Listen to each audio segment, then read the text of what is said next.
Africa Cup of Nations, how family ties fuel Africa's deadliest striker. Pierre-Emerick Aubameyang and his father are not only bound by blood ties. Father and son have history when it comes to the two defining moments in Gabon's football past. Twice, Les Panthères have made the quarterfinals of the Africa Cup of Nations.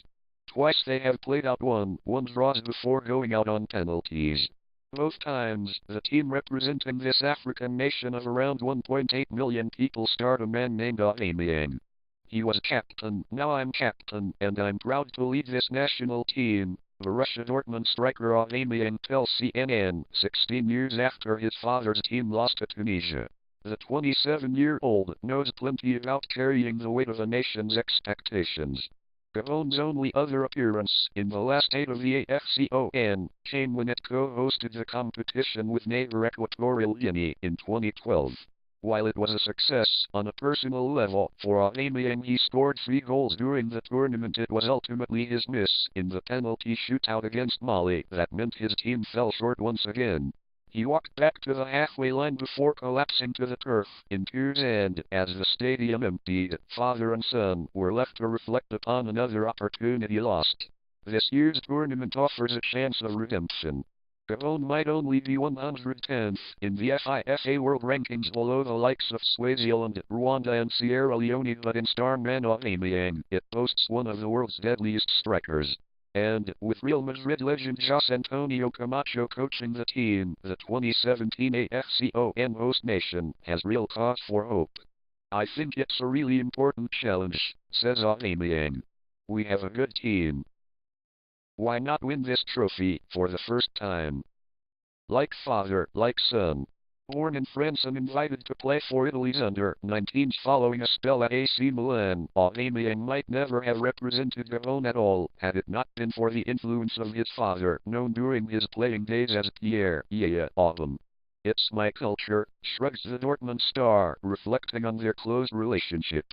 He taught me so many things about this country as captain of the national team. I lived all the time in France, but it's like I was born in Gabon. For me, this choice was easy because my father was my first favorite player. I was in the stadium watching him for the first time when I was maybe 3 years old, and straight away I knew I wanted to do it like him. That's it. Like his father, Aubameyang spent his formative years in French football, cutting his teeth at Dijon, Lille, Monaco and eventually Saint-Étienne in a succession of loan deals from parent club AC Milan. But while the career of his dad would eventually fade into relative obscurity, comprising stints at Colombian club Atlético Junior and a season back home in his native Gabon, the same cannot be said of the Dortmund forward. When he broke Ivory Coast midfielder Yaya Toure's 4-year-old on the award in 2016, Aubameyang became the first ever Gabonese player to be named African Player of the Year. His peers in Germany football voted him the Players' Player of the Year last season after he scored 25 Bundesliga goals. And, with 16 league goals in 15 appearances so far this campaign, he's leading the charge for the European Golden Shoe, previously won by football greats such as Gerd Müller, Marco van Basten and Cristiano Ronaldo. If Aubameyang succeeds, he will become the first ever African winner. Already his nation's top goal scorer and a 2016 Ballon d'Or nominee, he's even challenged Usain Bolt to a race. It's enough to make any father proud. He told me already that he wants me to continue the way I'm going, smiles Aubameyang, the youngest of 3 brothers who have all spent time on the books of AC Milan, but the only one to break into the big time. I think he's happy, but every time he tells me you can do it better, and so that's the way. The way forward.